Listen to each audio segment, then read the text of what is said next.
Halo teman-teman, kami mahasiswa dari Stikes Adila Bandar Lampung. Video ini dibuat untuk menyelesaikan salah satu tugas kelompok di mata kuliah Edukasi Informasi Obat dengan dosen pengampu Bapak APT M. Wahyu Aryawan, M.Farm. Kami dari kelompok 12 terdiri dari 4 anggota yang bekerja sama dalam menyelesaikan tugas ini. So, langsung saja, ini dia video dari presentasi kami.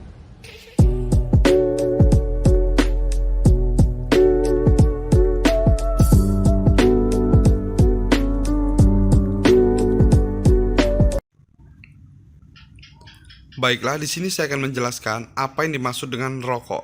Rokok adalah hasil olahan tembakau, termasuk cerutu atau bentuk lainnya seperti rokok kretek, rokok sisa atau rokok Arab, rokok pipa atau rokok cangklong, dan rokok elektronik.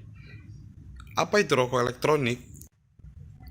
Suatu alat yang berfungsi seperti rokok namun tidak menggunakan ataupun membakar daun tembakau, melainkan mengubah cairan menjadi uap yang dihisap oleh perokok ke dalam paru-paru.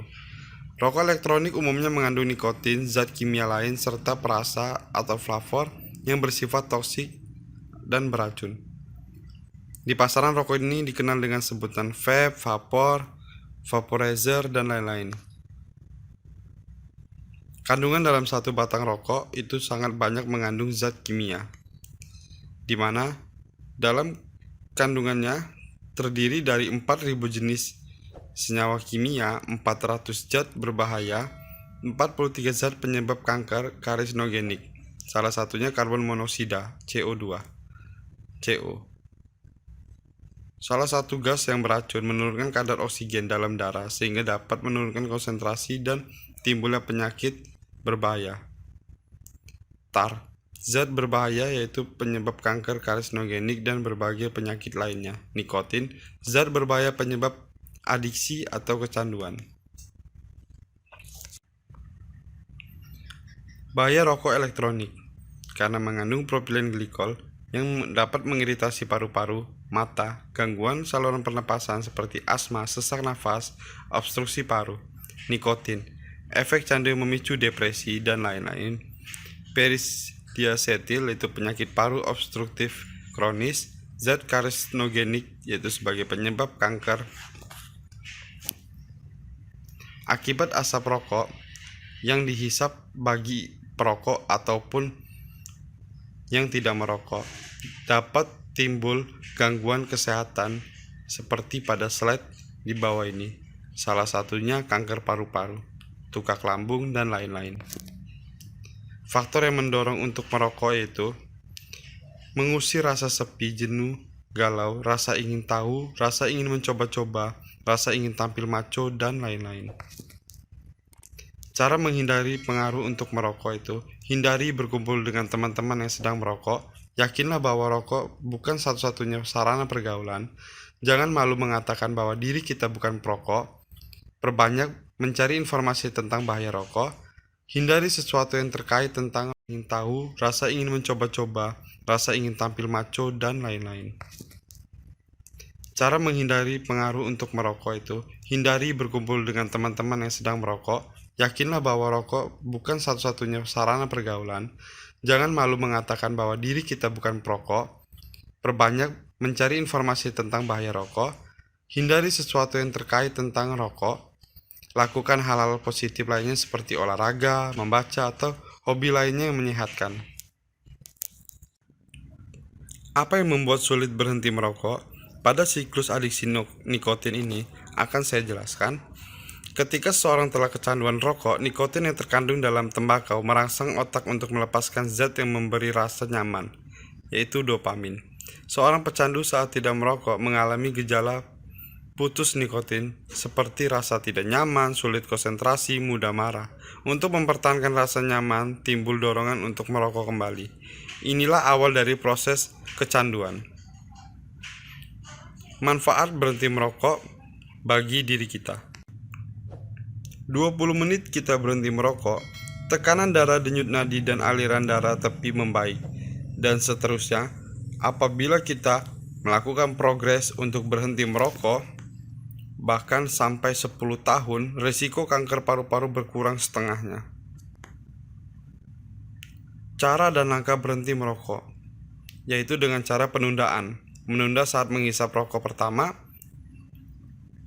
dimulai dengan misalnya menghisap rokok hari pertama rata-rata jam 7 pagi, berhenti merokok direncanakan dalam 7 hari, maka rokok pertama ditunda waktunya. Yang kedua, dengan cara berhenti merokok dengan cara pengurangan. Jadi setiap hari yang tadinya kita ngerokok 10 batang dikurangin 8 batang, 6 batang, 4 batang, 2 batang, bahkan hampir kita tidak merokok pada hari itu. Mencegah kecanduan nikotin dengan 4M, melakukan sesuatu yang menyehatkan jiwa raga, menunda keinginan untuk merokok, minum air, menarik nafas dalam-dalam. Apabila kita bagian dari perokok, bagaimana cara untuk berhentinya? 7 tips motivasi berhenti merokok. Yang pertama, motivasi. Yang kedua, berhenti merokok seketika, total atau melakukan pengurangan jumlah rokok yang dihisap per hari atau bertahap. 3. Kenali waktu dan situasi di mana Anda paling sering merokok. 4. Tahan keinginan Anda dengan menunda. 5. Berolahraga secara teratur. 6. Mintalah dukungan dari keluarga dan kerabat. 7. Konsultasikan dengan dokter menghadapi ketergantungan nikotin. Berikut adalah video seorang pasien datang dengan keluhan sesak yang diakibatkan karena rokok.